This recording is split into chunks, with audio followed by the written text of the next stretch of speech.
This is Clay Thompson, and you are listening to the Morning Roast on 95.7 The Game. It better not be roasting me if I'm giving them all these intros. Not.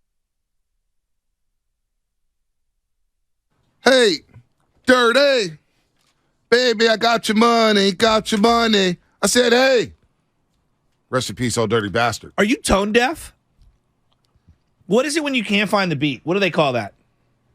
You're just off beat. Yeah, I think you are, dog. I love you. Hey, Dirty. Baby, I got your money, got your money. I said, hey. What you talk about? Baby, I got your money, don't worry. Oh, well. Dirty. It's not me singing a rap song without butchering the words to the rap song. I mean, it's just me in a nutshell.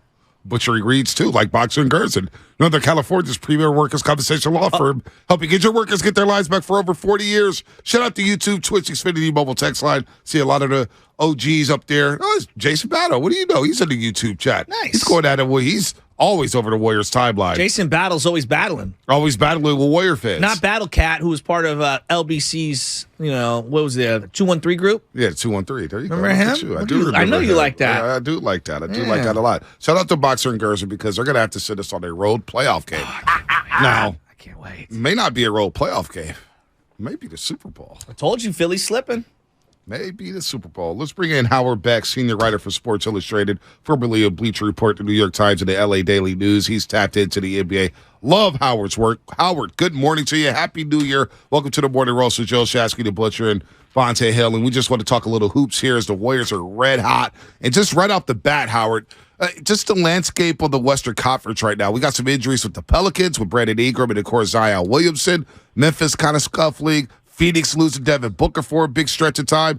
It looks like the West is starting to open up for the Golden State Warriors as it's wide open right now.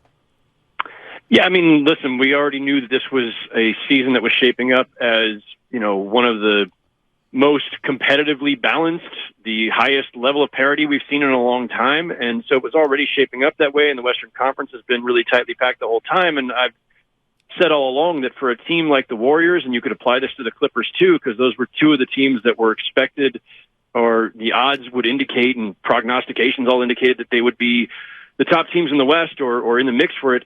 Both got off to really tough starts, and yet here we are in early January, and the Warriors are 4.5 games out of first, and the Clippers are only 4 games out of first, and there's still a bunch of other teams that are all also within that range, and it's wild. I don't even know what to make of it. I think it's great for the league, and it's great for fans to have so many fan bases engaged as we're hitting the mathematical midpoint here soon, in the next few days. And for the Warriors fans and then that club, obviously, a season like this that's been so forgiving in terms of the way that the standings have broken down is great, because the Warriors haven't been through too many times like this, right? There was a 2-year kind of hiatus where you're just trying to get healthy and get pieces back together, and then they win the championship last spring.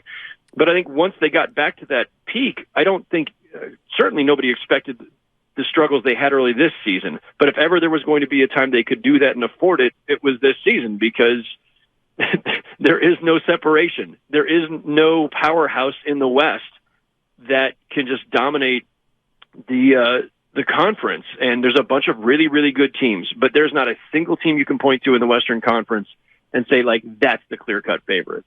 Have you been as impressed with Draymond, Clay, and Jordan Poole being able to withstand the loss of Wiggins and Steph Curry as we are? Because this last week and a half or so just took me by surprise.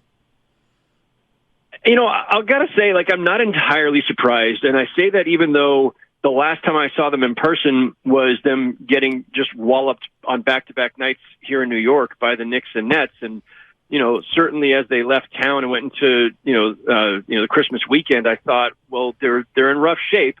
But, the other thing that happened on that trip was, I had to sit down with Clay Thompson, and, that story's up on SI.com, and I talked to Draymond a little bit, and I talked to Steve Kerr, and I chatted with other folks around the team. And the thing that struck me was there really didn't seem to be any sense of panic, any sense of this thing's coming apart at the seams, or the team's going to fall apart, or this is fragile. There was none of that. And that's the confidence that comes with being 4-time champions and having the core of that team still there, and having been through just about everything you could possibly imagine.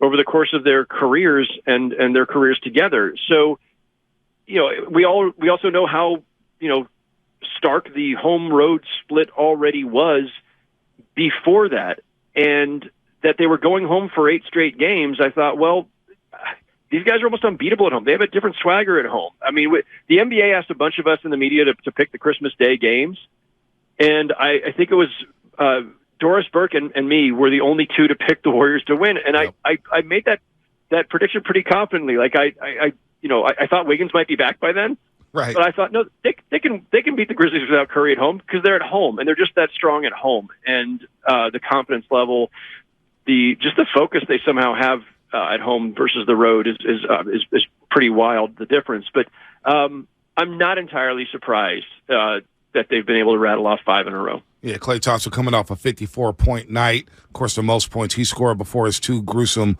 leg injuries that knocked him out for 2 seasons in the NBA. We're talking to Howard Beck, senior writer for Sports Illustrated, longtime writer for the NBA, LA Daily News, New York Times, Bleacher Report, really good dude, really good intel when it comes to the NBA. Howard, when you look at the trade deadline coming up in about a month, what are some of the names that are being thrown out there? I know Miles Turner was talking about a contract extension with Indiana. That was one name that could be off the board. What are you hearing when it comes to the trade front, or is it too early right now?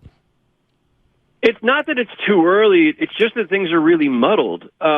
We talked about the parity in the West, and, as we speak, there's 4.5 games separating first from ninth, and then even the Jazz at 10th are only 6.5 out, and they're only a couple games out of a secure playoff spot. The play-in tournament, of course, has made teams more motivated and more likely to keep competing rather than pulling the plug. And out in the East, it's a little bit more stratified, but still, like the Knicks are 8th and they're only 6 games out of first, and they're, a game out of a secure playoff spot. So because of all that, you just don't have a lot of teams that are obvious sellers. It feels like almost everyone's a buyer right now. You could eliminate, look, the Magic, Hornets, and Pistons are obviously heading to the lottery for sure. The Spurs and Rockets and Thunder for sure. The Lakers look like it, but they don't want to be. So we're gonna, they're not pulling the plug on anything. The Timberwolves made too big of an investment in Gobert. They're not pulling the plug on anything. So what do we have? 4 or 5 obvious, time to sell teams? That's it. And everybody else either is all in on trying to make the playoffs or the play-in, or they're in the most awkward spot of all, trying to figure out which way they're actually headed. And those are tough discussions. So, everyone who wants the Bulls to blow it up and trade Zach LaVine, trade DeRozan, trade Vucevic, I don't think that's an unreasonable interpretation of their season and where they are, but easier said than done. You have fans who bought season tickets, and you've got, owners and marketing people who want to keep making money and be relevant. It's just tough. And the Raptors, young team that we all thought was on the rise, and instead they've, fallen a couple steps back, and there's now questions about, the personnel, the chemistry, the personality of the team. That they've got tough calls to make. So, there are a bunch of names we could throw out there, but it just really depends on whether or not these teams are ready to make a decision about where they truly are, or are they just going to hang on and try to be remotely relevant? I look at Bob Myers. He's so beloved by Warrior fans, and it feels like he should be a guy that would be already getting an extension. Does that make things difficult as this deadline looms? Forget the whole, what's going on with his contract thing. Is he able to pull the right strings that he needs for this team? Would he be able to sell off one of these young pieces, even if he doesn't have that contract extension? Because that part, I think, hasn't been discussed. I mean, it's an interesting question. It's a fair question. I don't view it that way. It's just interesting to ponder. The way I would frame it is this. Yeah. There's a huge difference between longtime, highly respected, highly successful GM has not been extended yet. There's a big difference between that and GM is on his way out and therefore doesn't have the power to make influence to make the kind of moves he needs to make. I don't think by any stretch that Bob Myers is in that latter situation. Lack of extension could be attributable to a bunch of different things, including just a simple matter of, I want X and they only want to pay Y, or I want this number of years and they want. It could be so many different things.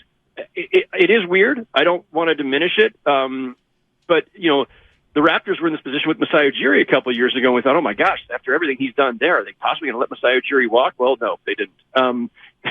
They figured it out. I don't know what to make of it. There hasn't been a lot to glean so far from that situation, but I'm going to just on a hunch here say that if Bob Myers has a big move he wants to make and needs to make, that it's not going to be any different than it would have been any time in the last, 5 to 10 years. Yeah. Yeah, we'll see what happens. Warriors take on the Pistons tonight. As you mentioned, the Pistons heading to the lottery. No Cade Cunningham. The Warriors have won 5 in a row, 6 in a row at Chase Center. You mentioned their home record, 17-2 this season, the NBA best. They're 28-3 in their last 31 games at Chase Center. Truly a different team there, as we saw the other night against Atlanta and, of course, the Portland Trailblazers. Howard, man, good stuff as always. We'll talk to you soon, brother. Always a pleasure, fellas. Thank you. Anytime. Howard Beck, Sports Illustrated, senior writer, becoming an NBA a long, long time.